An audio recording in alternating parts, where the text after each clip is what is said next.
Best ortho Ayurvedic oil and capsule. अब दर्द भी घुटने टेकेगा। संसद में आज परीक्षा में सुधारों पर होगी चर्चा। लोकसभा में 6 घंटे समय निर्धारित।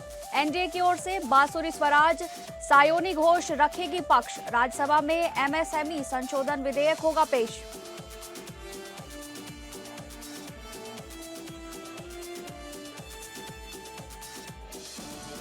सीजेपी ने कहा देश भर में सैकड़ों छात्र अरेस्ट, झूठे मुकदमे किए गए, सरकार ने तोड़ा समझौता।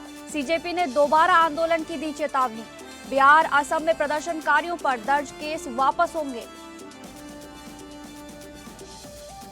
छात्र आंदोलन में पैलेट गन इस्तेमाल मामले पर सुप्रीम कोर्ट में आज सुनवाई। प्रदर्शन में जनता पर पैलेट गन के इस्तेमाल पर रोक लगाने की मांग।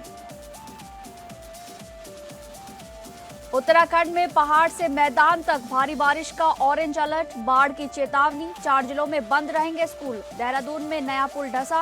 रुद्रप्रयाग में अलकनंदा का रौद्र रूप।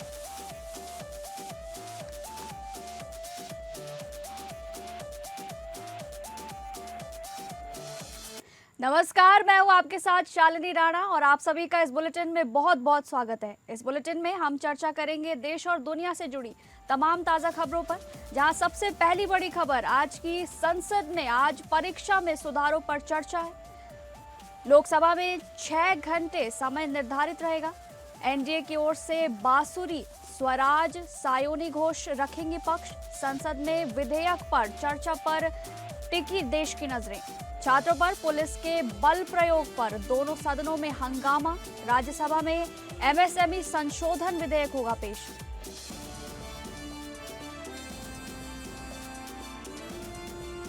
संसद के मॉनसून सत्र में गत एक हफ्ते से जारी गतिरोध समाप्त हो गया है। लोकसभा में आज परीक्षा में सुधारों से जुड़े विधेयक पर चर्चा होगी।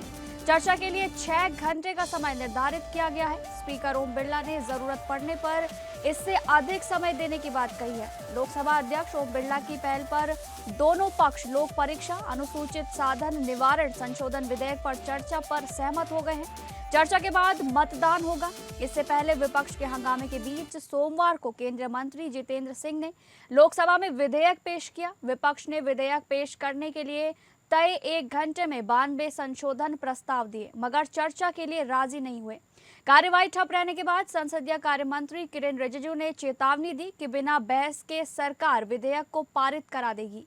तब अध्यक्ष ओम बिरला ने मोर्चा संभालते हुए सभी दलों के नेताओं से बात कर बीच का रास्ता निकाला। राज्यसभा में केंद्रीय मंत्री जीतन राम मांझी एमएसएमई विकास विधेयक पेश करेंगे, जिसका उद्देश्य एमएसएमई विकास अधिनियम 2006 में संशोधन करना है। संसद में होने वाली चर्चा पर पूरे देश की नजर टिकी हुई है। ऐसा इसलिए क्योंकि 36 दिनों के आंदोलन के बाद शिक्षा मंत्री धर्मेंद्र प्रधान को इस्तीफा देना पड़ा था। अब सरकार ने सुधारों के कई उपाय किए हैं। नंदन नीलेकणी के नेतृत्व में टास्क फोर्स बनाया गया है और विपक्ष के दोनों सदनों में छात्रों पर पुलिसिया बल प्रयोग का मुद्दा उठाया और सभी काम बंद कर पहले चर्चा की मांग की गई है। एनडीए की ओर से बांसुरी स्वराज सायोनी घोष जैसे युवा चेहरों को विपक्ष पर हमला करने की जिम्मेदारी मिलेगी।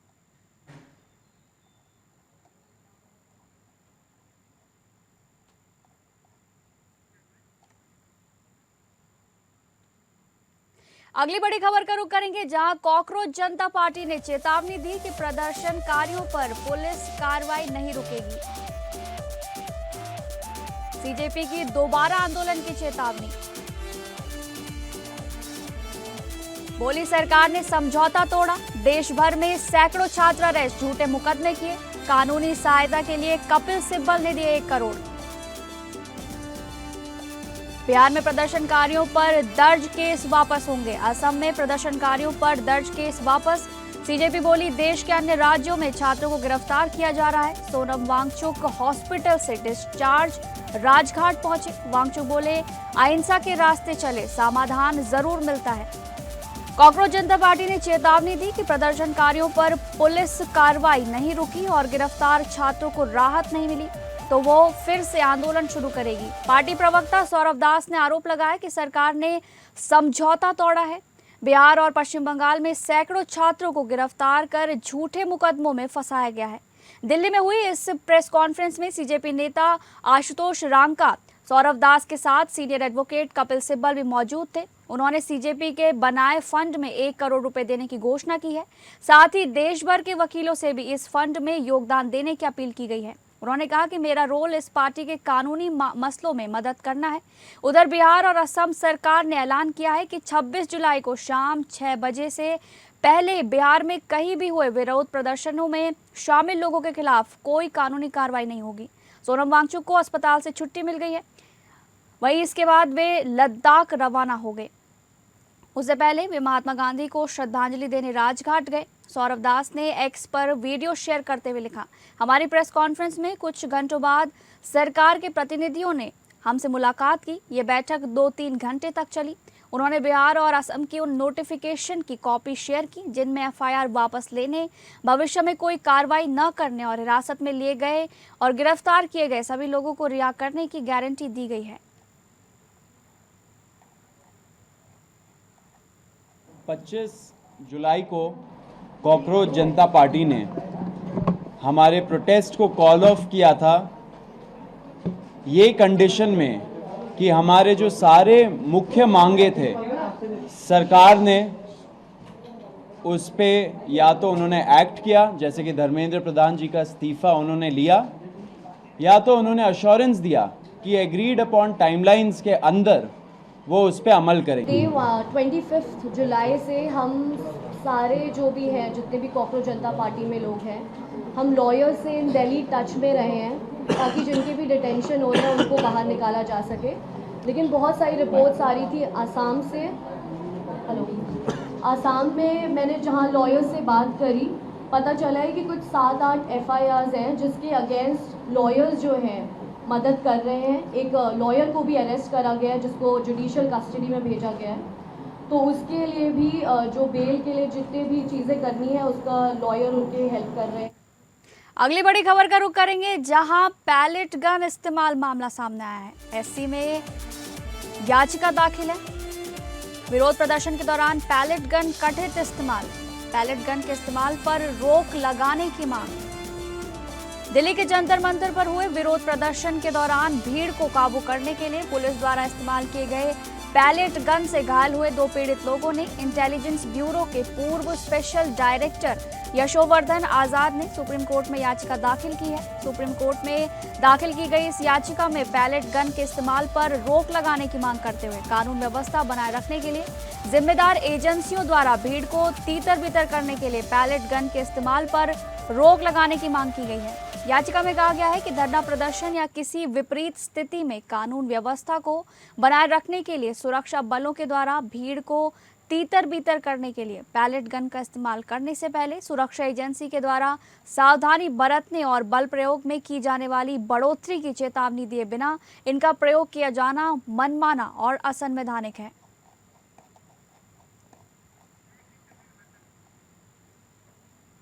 इसी खबर पर ज्यादा जानकारी के साथ हमारे संवाददाता विवेक सिंह चंदेल हमारे साथ जुड़ गए हैं। विवेक, बताइए क्या कुछ ये मामला सामने आ रहा है? आंदोलन के समय पैलेट गन इस्तेमाल पे ये याचिका दाखिल की गई है SC में, क्या कुछ जानकारी है, साझा कीजिए।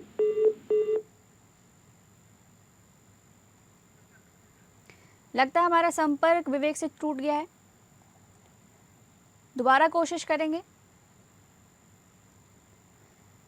तब तक आपको बता दें, दिल्ली के जंतर मंतर पर हुए विरोध प्रदर्शन के दौरान भीड़ को काबू करने के लिए पुलिस द्वारा इस्तेमाल किए गए पैलेट गन से घायल हुए 2 पीड़ित लोगों ने इंटेलिजेंस ब्यूरो के पूर्व स्पेशल डायरेक्टर यशोवर्धन आजाद ने उनकी तरफ से सुप्रीम कोर्ट में याचिका दाखिल की है। सुप्रीम कोर्ट में दाखिल की गई इस याचिका में पैलेट गन के इस्तेमाल पर रोक लगाने की मांग करते हुए कानून व्यवस्था बनाए रखने के लिए जिम्मेदार एजेंसियों द्वारा भीड़ को तीतर बीतर करने के लिए पैलेट गन के इस्तेमाल पर रोक लगाने की मांग की गई है।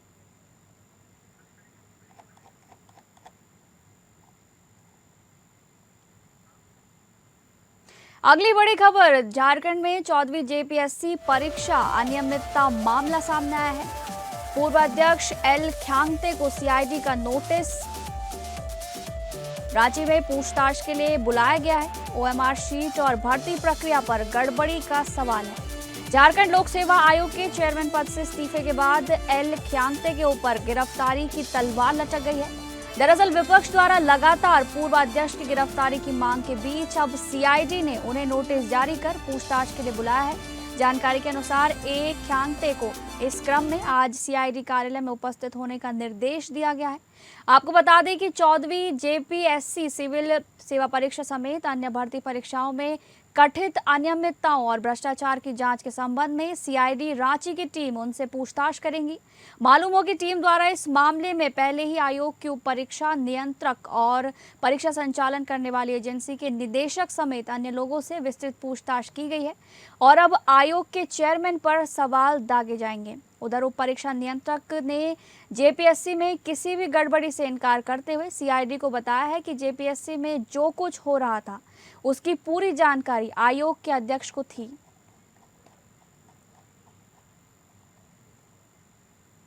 आपको बता दें, झारखंड लोक सेवा आयोग के चेयरमैन पद से इस्तीफे के बाद एल ख्यांगते के ऊपर गिरफ्तारी की तलवार लटक गई है और इसी खबर पर ज्यादा जानकारी के साथ हमारे सहयोगी तृप्ति डिमरी हमारे साथ जुड़ गई हैं। तृप्ति, बताइए क्या कुछ जानकारी मिल रही है इस खबर पर? 14वीं जेपीएससी परीक्षा अनियमितता मामला चल रहा है और इस पर पूर्व अध्यक्ष एल ख्यांगते को सीआईडी का नोटिस जारी किया गया है। जी शालिनी, देखिए ये काफी समय से ही लगातार दबाव बनाया जा रहा था विपक्ष की तरफ से एल ख्यांगते के इस्तीफे को लेकर। हालांकि इस्तीफा उन्होंने दे दिया, जिसके बाद अब उनकी गिरफ्तारी को लेकर भी दबाव बनाया जा रहा है, क्योंकि उनसे भी सवाल किया गया और उन्होंने जो बयान दिया है ख्यांगते ने इस पूछताछ से ठीक पहले उनका बयान जारी हुआ है कल। उन्होंने कहा है कि जब उन्होंने अध्यक्ष पद संभाला तभी से काफी चुनौतियां थी, ये उनका कहना है, लेकिन वो सीआईडी के सामने वो पूरी तरह से सहयोग करने के लिए तैयार है। निष्पक्ष जांच के लिए उन्होंने इस्तीफा दिया है, ये उनका कहना है, क्योंकि अब तक 10 गिरफ्तारी हो चुकी है। परीक्षा नियंत्रण जो एजेंसी है, टीडीपीएल ब्लैक लिस्टेड एजेंसी इसे कहा जा रहा है, इस पर भी सवाल किए जाएंगे और 10 लोग जो गिरफ्तार हुए हैं उनसे जब पूछताछ की गई तो उनकी पूछताछ के आधार पर एल ख्यांगते को नोटिस जारी किया गया है, क्योंकि पूछताछ में अधिकारियों का ये कहना है कि पूछताछ में जो बातें सामने निकल कर आई है उसमें जो गिरफ्तार आरोपित है उनका ये कहना है कि अध्यक्ष के निर्देश के तहत अध्यक्ष को सब कुछ पता था, उनके कहने पर ही सारी कार्रवाई की जा रही थी। हालांकि निष्पक्ष जांच के लिए तैयार एल ख्यांगते का बड़ा बयान कल आखिरकार जो सामने आया है ये भी महत्वपूर्ण है। उन्होंने कोई भी दबाव नहीं था ये कहा है इस्तीफे पर, लेकिन पहले भी पूछताछ की जा चुकी है। उनके जो रांची में जो कांके स्थित सरकारी आवास है वहां पर उनके कार्यालय में पूछताछ की गई थी, छापेमारी की गई थी और कई दस्तावेज जुटाए गए थे और जो 500 के करीब ओएमआर शीट में गड़बड़ी के दावे किए जा रहे हैं, इस संबंध में उनसे पूछताछ की जाएगी, क्योंकि जो अधिकारी पहले गिरफ्तार हुए हैं परीक्षा को संभालने वाले आरोपियों को जो पूछताछ की गई है उन्होंने एल ख्यांगते का नाम लिया है कई मुद्दे पर। इस पर अधिकारी जी तृप्ति, बहुत बहुत धन्यवाद आपका तृप्ति, तमाम जानकारी हमारे दर्शकों तक साझा करने के लिए। उत्तर प्रदेश के साथ साथ देश की राजनीति में लगभग हाशिए पर जा चुकी बसपा को एक बार फिर सक्रिय करने की पार्टी में सुगबुगाहट सुनाई दे रही है। बसपा के संस्थापक कांशीराम के परिनिर्वाण दिवस 9 अक्टूबर को इस सक्रियता को जमीन पर लॉन्च करने की योजना है। बसपा सुप्रीमो मायावती कांशीराम के परिनिर्वाण दिवस पर लखनऊ में एक बड़ी रैली करके सक्रिय राजनीति में वापसी का संदेश देंगी। इस रैली का उद्देश्य अनुसूचित जातियों, जनजातियों को एकजुट करना और सर्व समाज के समर्थकों को आकर्षित करना है। मायावती इस रैली के माध्यम से पार्टी की ताकत दिखाना चाहती हैं। प्रदेश में लगभग 22% आबादी वाले इस वर्ग को सभी दल ये संदेश देकर अपने पाले में खींचने का प्रयास कर रहे हैं कि बसपा का अस्तित्व अब समाप्त हो चुका है। इधर कई पुराने नेता पार्टी से चले गए या निकाल दिए गए। अब मायावती इस रैली में भीड़ जुटाकर ताकत दिखाना चाहती हैं। उत्तर प्रदेश में तकरीबन 18 से 20% तक का वोट इसके पूर्व में रहा है। कमजोरी कहां पे रहेगी? बाद में संगठन के स्तर पर कमजोरी रहेगी। अब 2027 का चुनाव आ रहा है। अगर बहन मायावती सांगठनिक तरीके से अपने को मजबूत करती हैं, संगठन को मजबूत करती हैं, जमीन पर काम करती हैं, तो निश्चित तौर पर उत्तर प्रदेश में सत्ताधारी दल को एक बड़ी चुनौती पेश कर सकती हैं। एसपी तो मानव साहब ने बनाई और मानव साहब ने अपने जीते जी अपना उत्तराधिकारी और बहुजन समाज पार्टी का उत्तराधिकारी माननीय बहन जी को बना के गए हैं।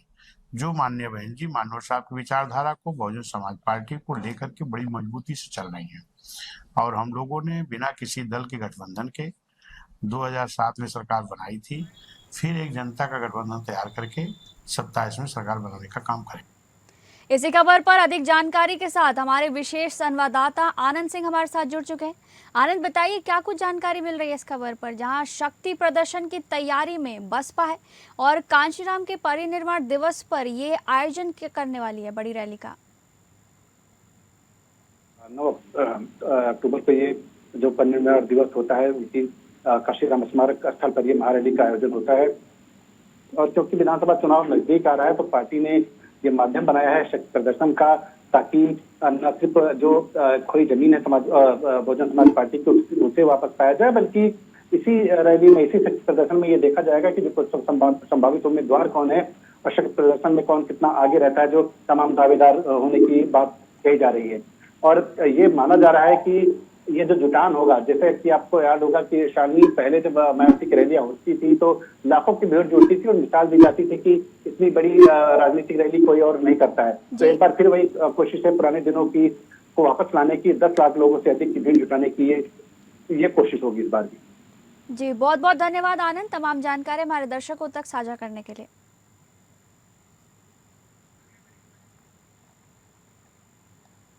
रुक करेंगे अगली बड़ी खबर का, जहां उत्तराखंड में भारी बारिश का ऑरेंज अलर्ट जारी कर दिया गया है। पहाड़ से मैदान तक भारी बारिश का ऑरेंज अलर्ट है। बाढ़ की चेतावनी, 4 जिलों में बंद स्कूल, देहरादून में नया पुल धंसा है, रुद्रप्रयाग में अलकनंदा का रौद्र रूप देखने को मिल रहा है। आपको बता दें उत्तराखंड में मॉनसून एक बार फिर सक्रिय हो गया है। मौसम विज्ञान केंद्र की ओर से राज्य के अधिकांश जिलों में हल्की से मध्यम बारिश और गरज चमक के साथ बौछारें पड़ने का पूर्वानुमान जारी किया गया है। वहीं कुछ जिलों के लिए भारी से भारी बारिश का अलर्ट भी जारी किया गया है। प्रशासन को भी सतर्क रहने के निर्देश दिए गए हैं। आपको बता दें मौसम विज्ञान केंद्र की ओर से जारी पूर्वानुमान के अनुसार देहरादून, उत्तरकाशी, टिहरी, रुद्रप्रयाग, चमोली, उधम सिंह नगर, बागेश्वर, पिथौरागढ़ और नैनीताल जिले के कुछ क्षेत्रों में भारी से बहुत भारी बारिश का ऑरेंज अलर्ट जारी किया गया है। इन क्षेत्रों में गरज के साथ आकाशीय बिजली चमकने की संभावना बताई जा रही है। इसके अलावा राज्य के अन्य जिलों में भी कहीं कहीं तेज दौर की बारिश होने के आसार हैं। उत्तराखंड के कई इलाकों में भारी बारिश का असर देखने को भी मिल रहा है, जहां रुद्रप्रयाग में अलकनंदा नदी का जलस्तर तेजी से बढ़ रहा है। वहीं देहरादून में बारिश के बीच प्रेमनगर के नंदा की चौक स्थित टोंस नदी पर बने नए पुल को नुकसान पहुंचने की सूचना सामने आ रही है। रुद्रप्रयाग में अलकनंदा नदी डेंजर लेवल के करीब पहुंच गई है। नदी का डेंजर लेवल 627 मीटर है, जबकि जलस्तर 626 मीटर तक पहुंच चुका है। भगवान शिव की एक मूर्ति जलमग्न हो गई है और नदी का पानी कुछ आवासीय इलाकों के पास तक पहुंचने की खबर सामने आ रही है।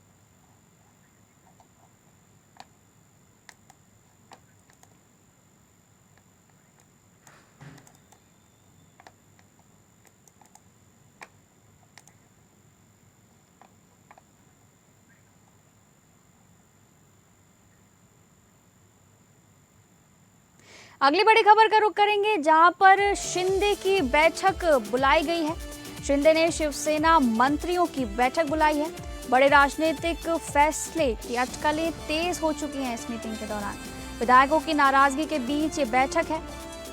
महाराष्ट्र के उप मुख्यमंत्री और शिवसेना प्रमुख एकनाथ शिंदे ने अपनी पार्टी के सभी मंत्रियों की एक महत्वपूर्ण बैठक बुलाई है और इस बैठक को राज्य की मौजूदा राजनीतिक परिस्थितियों और संगठनात्मक रणनीति के लिहाज से बेहद अहम माना जा रहा है।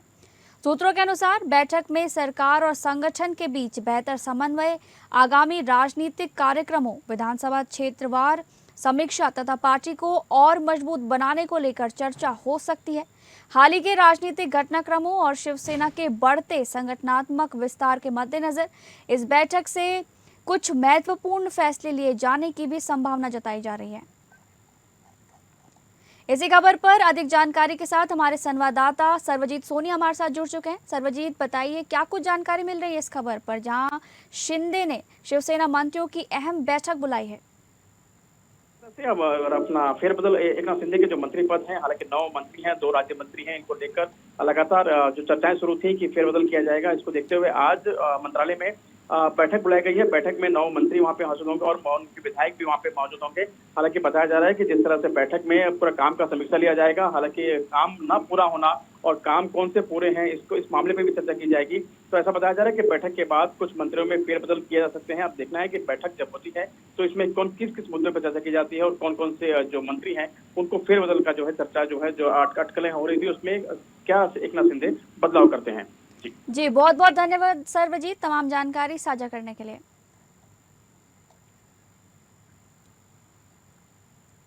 अगली बड़ी खबर का रुख करेंगे, जहां पर ट्रंप ने बोला है कि ईरान के साथ दोस्ताना माहौल में बातचीत जारी है। सफल रही तो ठीक, वरना दोबारा हवाई हमले शुरू करेंगे। ट्रंप ने नेतन्याहू की मुलाकात आज है। नेतन्याहू इस पर बोले हैं कि ट्रंप से मुलाकात में ईरान होगा सबसे बड़ा मुद्दा। आपको बता दें, अमेरिकी राष्ट्रपति डोनाल्ड ट्रंप ने कहा है कि ईरान के साथ दोस्ताना माहौल में बातचीत चल रही है। उन्होंने कहा कि उन्हें उम्मीद है कि इस बार कोई रास्ता निकल आएगा, लेकिन अगर बातचीत बेनतीजा रही तो अमेरिका फिर से ईरान पर हवाई हमले शुरू करेगा। एयरफोर्स 1 में पत्रकारों से बातचीत के दौरान ट्रंप ने कहा कि अभी बातचीत चल रही है, मुझे लगता है कि अच्छे नतीजे की संभावना है। उन्होंने ये भी कहा है कि अगर बातचीत सफल नहीं हुई तो अमेरिका फिर वही करेगा जो पहले कर रहा था। ट्रंप के मुताबिक मध्यस्थ देशों के कहने पर अमेरिका ने हमले रोके ताकि बातचीत को एक और मौका दिया जा सके। ईरान ने भी फिलहाल जवाबी हमले नहीं किए हैं।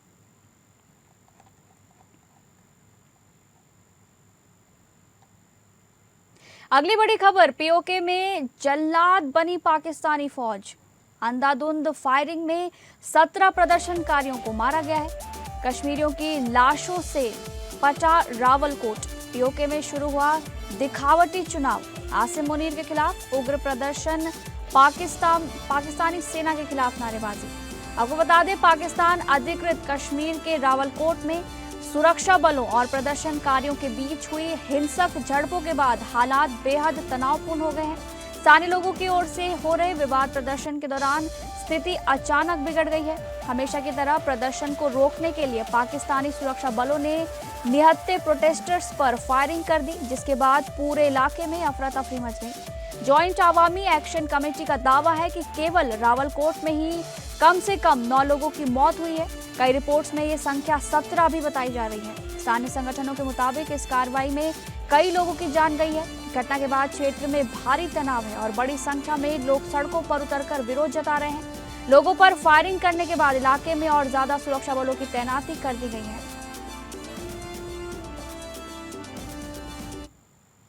तो फिलहाल इस बुलेटिन में बस इतना ही। नमस्कार।